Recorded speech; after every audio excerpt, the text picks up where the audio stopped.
Have you ever found it puzzling that some people appear to negotiate life with such calm confidence, while others are often caught in drama and distractions? Often the solution is one straightforward habit: knowing what to keep private.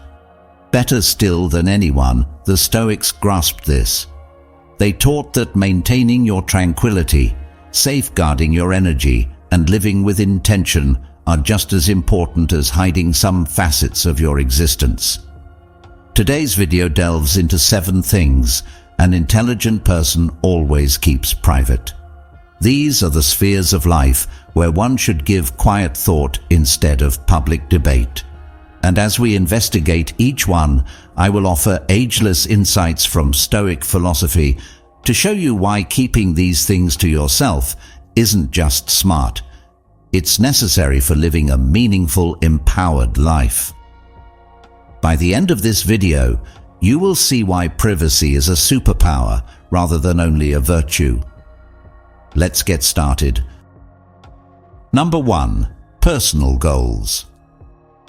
Let's begin with one of the most important aspects of a life that is happy and fulfilling: your own goals.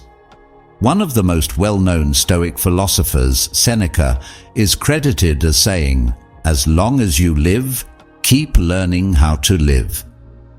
As a component of that learning process, your goals serve as a roadmap for your own personal development and exploration of who you are.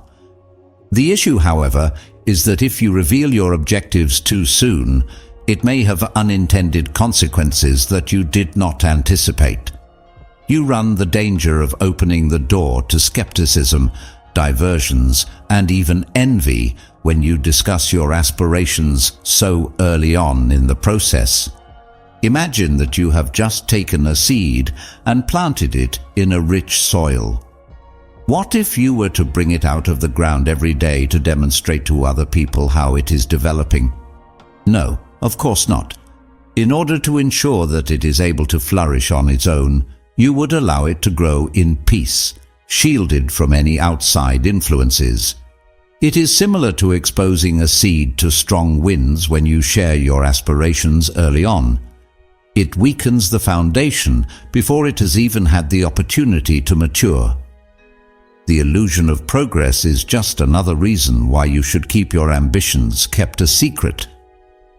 It is possible to get a sense of success when you discuss your goals, as if saying them out loud brings you closer to realizing them in some way. It is a trap, however. Not all actions are actions. It is not that we have a short time to live, but that we waste a lot of it, Seneca reminds us again and again. One of the ways in which we waste valuable time and energy is by talking without accomplishing anything. This sentiment was mirrored by Marcus Aurelius, who stated, "Do not waste any more time arguing about what a good man ought to feel like. Take a stand." That is also true for your objectives. Start doing what you're going to do without wasting time talking about it. It is not the announcement that is the source of actual development. Rather, it is the quiet work that is done consistently. This is comprised of a further layer. Your vision will not be understood or supported by all of the people in your life. It is not their path. Rather, it is yours. And that is just fine. Sharing your objectives with the wrong people, nevertheless, can lead to unfavorable outcomes. Some people may project their concerns, doubts, or insecurities onto you, whether those people are aware of it or not. An instant later, your reluctance transforms into their skepticism. Be tolerant with others and strict with yourself, Marcus Aurelius counseled us, and we should heed his advice. To do this, you must safeguard your goals from others, who may unwittingly divert your attention away from them. If you have a goal in mind, please avoid the impulse to share it with others. This is something you can do right now. Instead, jot it down in a journal and keep it there. It should be broken down into steps that can be taken, and you should begin working on it in private. Have a private celebration of your accomplishments. In the event that the results are revealed, they will say more clearly than any words could possibly imagine. Let us not envy others, but let us strive to become our own standard of excellence, Seneca said, putting it in a way that was really beautiful. Instead of focusing on impressing other people, your goals should be about learning how to become the best version of yourself. One thing that you can do right now is to fight the impulse to share your objective with others if you have one in mind. You should instead jot it down in a journal. To begin working on it in private, first break it down into actionable steps. In secret, rejoice in your achievements. They will speak louder than any words could possibly hope to do when the results are revealed. Let us not envy others, but let us strive to become our own standard of excellence, Seneca said wonderfully. Let us not envy others. Making the most of who you are as an individual should be your primary focus, rather than trying to impress other people. Number 2, financial information. The second item on our list is your financial situation, which is a topic that has a significant impact on how other people see you and how they interact with you. On one occasion, Epictetus made the following statement: "Wealth does not consist in having great possessions, but in having few wants." These ageless words of wisdom serve to remind us that topics pertaining to finances are intensely personal and ought to be kept private. Give it some thought. Whenever you talk about your income, investments, or financial troubles in an open manner, you put yourself in a position where you are vulnerable to judgment, which can take many different forms. It's possible that people will be envious of your success, question your spending habits, or even worse, attempt to exploit you for their own benefit. An excessive amount of sharing might lead to vulnerabilities. It may result in animosity from people who consider you to be too lucky, or it may motivate others to feel sorrow for you because they perceive you to be struggling. You will be put in a position of emotional and social risk in one of the two scenarios. When it comes to matters of money, a person who is clever is aware of the significance of privacy. By disclosing your current financial situation, regardless of whether it is favorable or unfavorable, you divert attention away from what is truly important: your capacity to efficiently manage and expand your resources. According to Seneca, it is not the man who has too little, but the man who craves more, that is poor. This is a remarkably insightful statement. To achieve financial security, it is not necessary to flaunt one's riches, but rather to develop it in a manner that is in harmony with one's requirements and principles.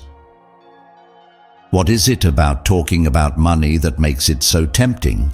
A person's self-worth is frequently connected to their financial standing in today's environment. This phenomenon is amplified by social media, which makes it simple to fall into the trap of enjoying success in broadcasting. It doesn't matter if you're bragging about your new automobile, discussing your investing successes, or venting about your financial misfortunes. These acts move the focus outward, inviting attention that isn't essential and opinions that are frequently unwelcome. You have power over your mind. You do not have control over external events, Marcus Aurelius said. Recognize this, and you will discover the strength you need. You are able to preserve control over the decisions that you make when you use caution with regard to your financial information. You are able to concentrate on what is genuinely important, which includes your financial objectives, the well-being of your family, and your own mental tranquility, rather than worrying about what other people think. Allow me to remind you that there is also a safety component involved here. By disclosing your current financial situation, you may become a target for others who have malicious motives. It might be as overt as someone trying to take advantage of you, or it could be as covert as someone trying to influence your purchasing patterns in order to look like other people. Keeping your financial matters private is not about maintaining a sense of secrecy. Rather, it is about safeguarding your future, your family, and yourself. In such case, what is the alternative? You should allow your activities and lifestyle to subtly reflect the fact that you are doing well. It is not necessary to make you aware of it.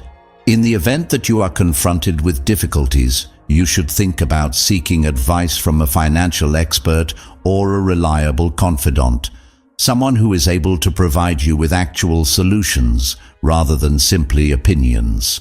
The fewer individuals who are aware of your financial situation, the more flexibility you have to make decisions that are in line with your objectives rather than those that are based on the expectations of another person. The practical lesson that I will leave you with is that you should begin to think of your financial information as a border, one that only the most trusted people in your life are permitted to breach. It is inevitable that people will respect this limit if you do so, and when you acquire riches, whether it be financial or in the sense of contentment, you will do so on your own terms, not dependent on the fact that you are being validated by others. Number 3. Family problems. The institution of the family is revered. According to Marcus Aurelius, the happiness of your life depends upon the quality of your thoughts. This statement was initially written by Aurelius. This remark serves as a powerful reminder that the way you think about and manage your relationships is what determines the overall harmony of those ties. This is especially true when it comes to matters that pertain to the family. You may be attracting unneeded negativity into your thoughts and into the relationships you have when you talk about family concerns on a frequent basis, especially with people who are not in your close circle. This is especially true when you interact with people who are not in your inner circle. Let us be truthful. There is no such thing as a family that is perfect in every way. As a natural and unavoidable component of the human experience, disagreements, misunderstandings, and even more deep confrontations are all things that have the potential to occur. Those who are astute, on the other hand, are aware that bringing these challenges to the notice of the general public usually seldom, if ever, results in a resolution. On the other side, it has the ability to intensify tensions that are already there, to lead to misunderstandings, and even to destroy the trust that is already present within your family. It is possible that gossiping about a mistake made by a sibling or a decision made by a parent may feel therapeutic at the time, but it frequently leaves scars that are lifelong. I have something to tell you. Dealing with problems that develop within a family is not a spectator event. You should not watch it.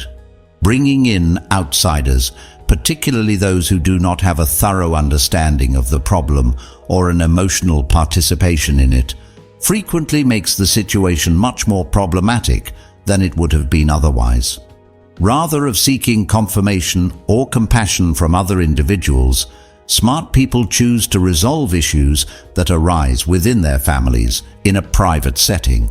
They approach these issues with love, patience, and a willingness to listen to what other people have to say, despite the challenges they face. He is attributed with saying, "We have 2 ears and 1 mouth, so that we can listen twice as much as we speak." Epictetus is credited with making this statement. The use of this principle is an absolute requirement whenever one is dealing with matters that concern to the family.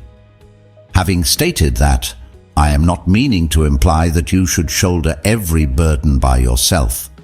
At times, it may be incredibly advantageous to share your issues with a trustworthy confidant or to seek the advice of a therapist who is trained in the profession. Both of these options involve seeking assistance. On the other hand, the most essential thing is to possess sound judgment, which entails being aware of who should be involved and how much information should be provided. It is likely that you will not only create an unfavorable perception of your loved ones if you overshare family concerns with friends, co-workers, or acquaintances, but you also run the risk of acquiring advice that may not be in the best interest of your family. This is because you are exaggerating the degree to which you share your family's problems with other people. Seneca was once cited as saying, "If you wish to be loved, love." This comment was made in the past. This piece of guidance is directly applicable to the manner in which you address conflicts that arise within your family. In order to successfully resolve disagreements, compassion and not condemnation is something that is required. Putting the relationship ahead of the dispute and focusing on understanding rather than being understood by the other person are also components of this approach. When you have the ability to maintain privacy on matters that pertain to your family, you are able to establish these ties on your own without the influence of perspectives from outside sources. Now, with that being said, I have a question for you. The next time you feel the want to vent about an issue in your family, ask yourself whether or not sharing this knowledge would help the situation, or whether or not it will make the situation much worse. Instead, you should take a step back, consider the problem at hand, and think about how you may approach it in a way that is both compassionate and discretionary. In many cases, the outcomes are significantly more positive when problems that are related to the family are resolved in a manner that is both private and sensitive. Number 4. Relationship drama. Now that we have that out of the way, let's talk about relationships, which are something that can impact your mental and emotional stability dramatically. Associate with people who are likely to improve you, Seneca told his followers at one point in time. Not only does this govern your interactions with your friends and co-workers, but it also pertains to the romantic relationships you have. Respect for one another, trust in one another, and discretion are the cornerstones of a robust and successful partnership.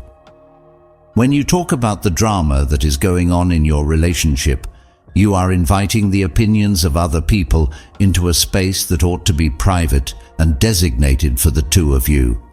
Take into consideration the following. The more you discuss the problems you are experiencing in your relationship with other people, the more you water down the closeness and personal connection that ought to be at the center of it. With the participation of other people, you bring judgments, biases, and recommendations from the outside world into a location that was intended to be private. It is possible for this to lead to misunderstandings, additional tension, and even the breaking down of the relationship.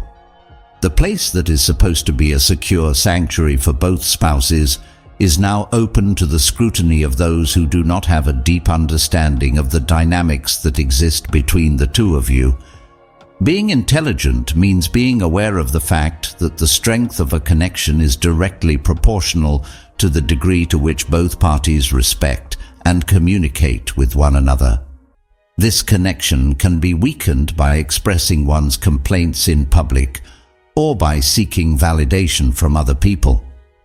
On the other side, people who are able to handle their relationships in a sensible manner prefer to work through challenges in private, which enables them to have conversations that are honest and vulnerable without the burden of external judgment occurring.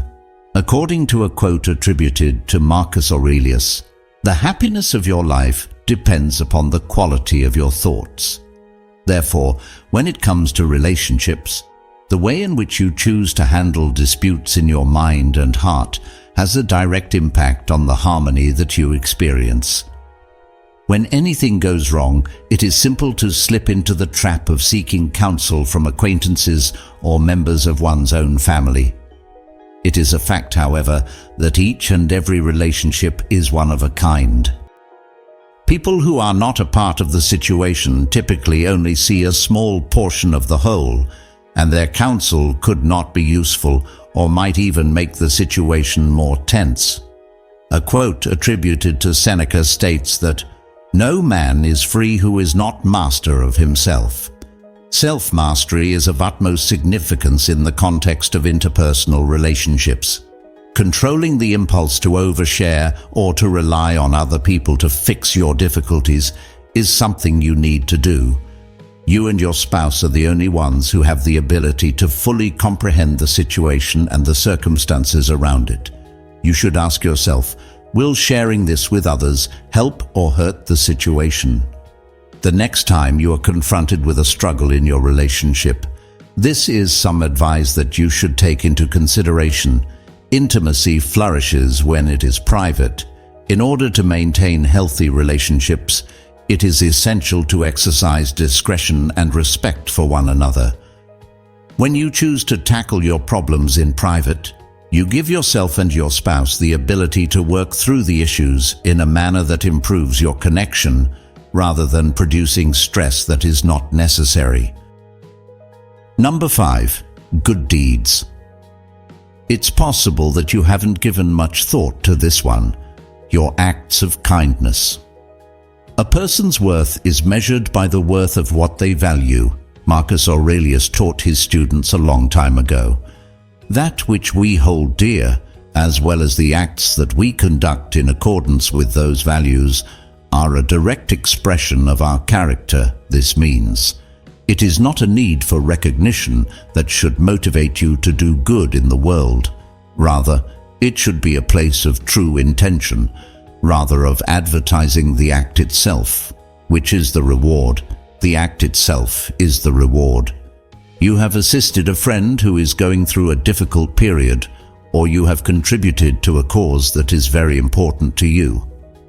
You might find yourself concentrating more on how other people react to the act of kindness you performed if you quickly tell everyone about it. Making a positive contribution is not done with the intention of receiving praise or a pat on the back. The growth that you experience as a result of the impact that you have on the world is what matters. You run the risk of changing that basic motivation into something about ego or validation if you make it public, however. No man has ever been able to acquire greatness via renown alone. Seneca, the Stoic philosopher, knew this when he made this statement. The recognition is not the genuine source of glory. Rather, the true glory comes in the activity itself. If you want to be a decent person, you should always do nice things from the heart. This includes helping someone who is in need, volunteering your time, and donating money to a cause. If you want to be virtuous, you should act in a way that is congruent with your beliefs and beneficial to other people. You should not act in this manner because you want other people to perceive you as virtuous. In and of itself, the act is a reward. It is not the number of individuals who are aware of what you have accomplished that determines your value. Rather, it is the motivation that is behind it. Because it helps to maintain the integrity of your activities, keeping your good deeds a secret is a powerful strategy. In addition to demonstrating true compassion, you are also removing the ego from the picture when you conduct an act of kindness without the expectation of receiving acclaim for it. Your good deeds run the risk of becoming more about how other people perceive you the more you share them with other people. You move the focus away from the act itself and onto the person who is carrying it out. On the other hand, if you choose to keep it a secret, you assure that the goodness will continue to be about the impact rather than the "look at me" element. Let's take a look at a straightforward illustration. Let's imagine you have made a donation to a charity that is very important to you without revealing your identity. You give to something that is in line with your ideals, and as a result, you feel good about it. Now, Picture yourself going to work the following day and briefly mentioning your donation to your co-workers. Immediately you are hoping for acknowledgement or approval. Were they of the opinion that it was a worthy act to carry out? Is the charity that you have shown them impressive? The peaceful gratification that comes from simply knowing that you made a difference has been taken away from you as a result of your decision to help others. It was clear to Marcus Aurelius that this was the case. He made the following statement: "The best way to exact revenge is to be unlike him who caused the injury." This notion applies not only to how we react to conflict, but also to how we go about living our lives throughout our lives. The calm satisfaction that comes from knowing that you have acted in accordance with your ideals is the finest reward for doing good. Others' recognition is not the best reward for doing good. If you are the only person who knows about it, it is the gratification that comes from making the world a little bit better. Keeping your excellent deeds to yourself is not a matter of modesty. Rather, it is a matter of practicing humility. It is not about making yourself appear good when you help other people. Rather, it is about doing what is true. This indicates that your virtue is not defined by the acclaim you receive from others, but rather by your dedication to the things that you consider to be of genuine value. What you do is an expression of who you are, not what you want other people to see, and when you keep your good deeds private, you safeguard that purity and demonstrate that what you do is part of who you are. When you are doing something good in the future, whether it be assisting a friend, donating your time, or supporting a cause, you should ask yourself, am I doing this for the right reasons, or am I hoping for external validation? Your actions will be able to speak louder than words ever could if you want to keep them private. Number 6. Future plans. The future is something we should discuss.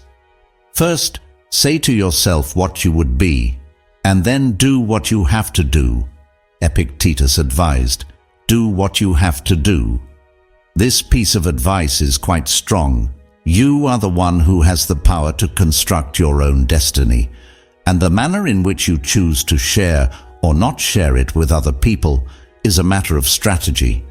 It is possible to invite a wide variety of external influences, such as criticism, unwelcome advice, or even sabotage from those who might not comprehend your vision if you expose your ideas too early.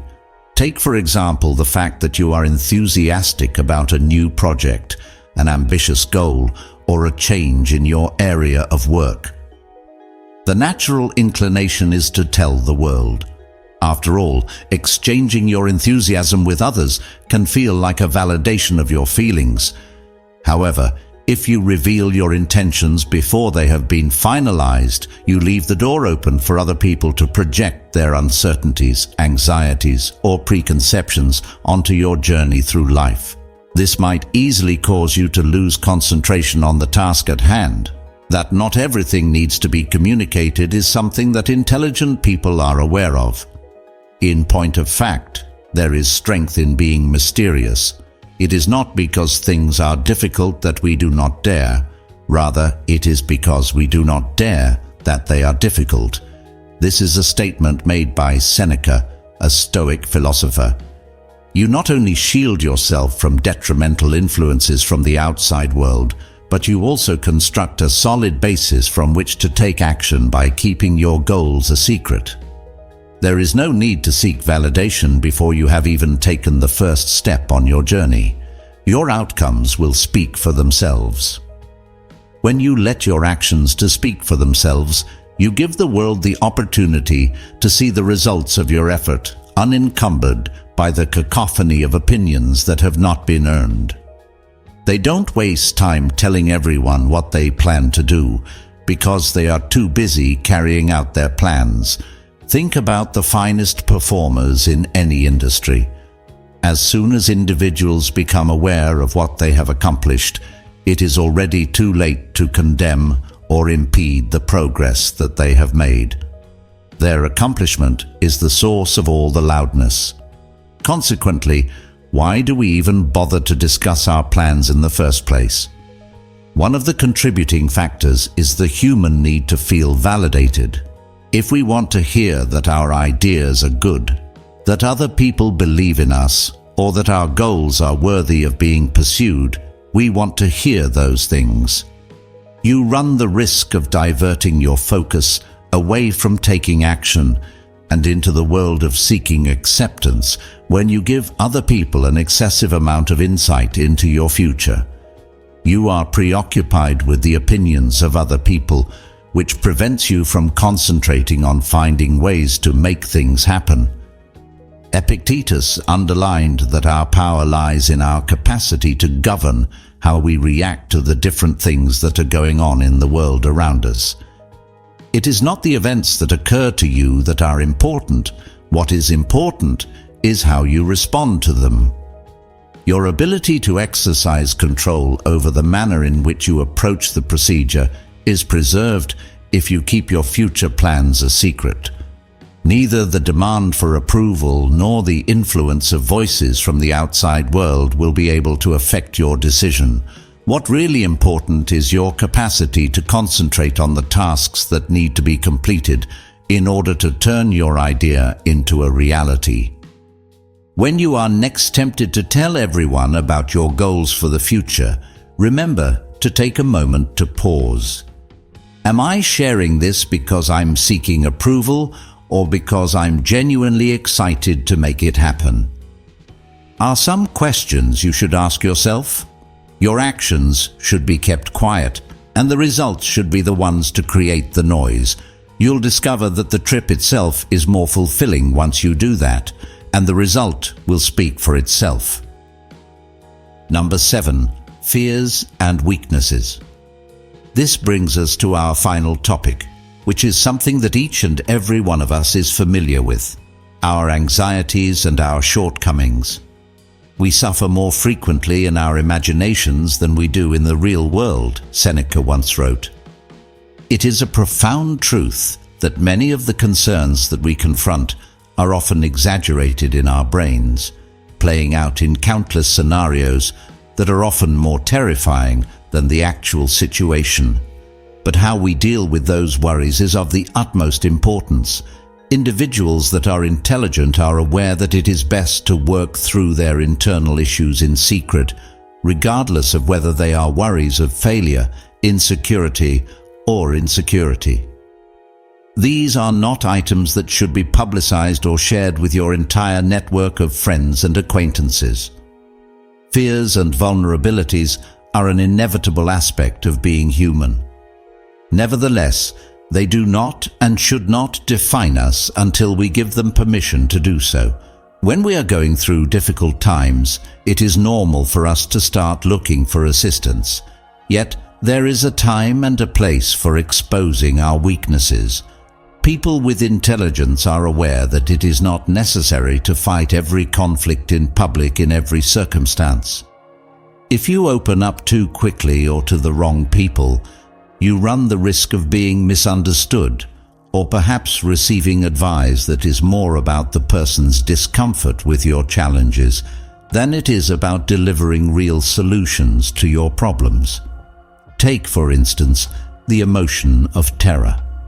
It is not uncommon for people to experience fears such as fear of failure, fear of not being good enough, and fear of judgment. Nevertheless, these fears only become more powerful when you give them attention in an inappropriate manner. It's possible that you're reinforcing your worst concerns in your head when you talk about them in an excessively open manner. It becomes into a cycle. The more you disclose, the more genuine they appear to yourself. When you keep your fears to yourself, you give yourself the opportunity to tackle them in a calm and sensible manner without adding the external noise of the opinions of other people. You offer yourself the opportunity to develop through them, rather than remaining mired in a cycle of fear and doubt that you have created for yourself. Additionally, Seneca's teachings included the following: The greatest obstacle to living is expectancy, which depends on the morrow and wastes today. It is possible to expose oneself to the projections, recommendations, and anxiety of other people when you discuss your fears with an excessive number of individuals. Things like these might obscure your judgment and make it more difficult to see things clearly. Instead of assisting you in moving forward, the opinions of others can cause you to become disillusioned with yourself or force you to question your own capacity for resilience. You are able to keep your mental and emotional energies focused on what is important, which is the process of overcoming your shortcomings when you work through them in solitude. Create a mental image of your worries as a mountain that you have to scale. When you open up to everyone around you about the specifics of how steep and challenging the climb is, you give everyone the opportunity to provide their own unique viewpoint on the ascent. It's possible that some people will comfort you, while others will encourage you to give up. However, the hike is entirely up to you. Keeping that fear from publicly defining you is the most crucial thing, but you can choose to discuss it with a trusted mentor or close friend who will aid you. However, the most important thing is maintaining that fear. You give up the ability to regulate how you deal with your weaknesses the moment you make them public and broadcast them to the world. It is not what happens to you, but how you react to it that matters, Epictetus observed, which is another important lesson that can be learned from Stoic philosophy. The manner in which you deal with your shortcomings and worries is directly reflected in this. You run the risk of letting other people to dictate how you should react or how you should feel if you let them out into the world too soon. On the other hand, when you keep your troubles a secret, you're able to exercise control over how you interact with them. You are the one who makes the decision on whether or not to confront them head-on, how to learn from them, and how to proceed without the pressure or interference of the judgment of your peers. Knowing that confronting one's anxieties and vulnerabilities needs self-discipline, self-awareness, and a stable mind is something that an intelligent person is aware of.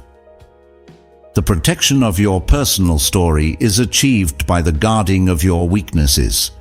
You do not give anyone else the power to determine your course of action or to make the challenges you are facing feel even more difficult than they really are. Your strength is demonstrated by the way in which you choose to work through your darkest experiences in a quiet manner, concentrating on your own progress rather than seeking the sympathy or validation of others. You do not need to reveal your darkest events in order to demonstrate that you are strong. Consequently, the next time you feel the temptation to talk about your shortcomings with another person, take a moment to pause and ask yourself, will this help me? Or is it merely a means of gaining validation for the things that I am having difficulty with? You have the ability to choose not only who may see your vulnerabilities, but also when they can see them. Maintain a close relationship with them until you have thought about them thoroughly enough to determine how to deal with them in a manner that will strengthen you rather than weaken you. It is not via the act of broadcasting your worries that you will ultimately find the greatest strength. Rather, it is through the act of confronting them with tenacity and knowledge within the confines of your own mind. In addition, when you are ready, you will only share them with those individuals who will actually comprehend and appreciate you. And with that, you have it. The 7 things that wise people keep to themselves. Stoics teach us that the key to living a life of knowledge and peace is to concentrate on the things that are actually important to us and to safeguard the aspects of our existence that are considered sacred. You shouldn't only keep everything you've learned from this video to yourself. Instead, you should click the subscribe button and become a part of our expanding community of people who are interested in gaining knowledge and experience. Also, Keep in mind that Marcus Aurelius once said, "You have power over your mind. You do not have control over external events." Recognize this, and you will discover the strength you need. Stay sensible, keep your private life private, and stay loyal to who you are until we meet again.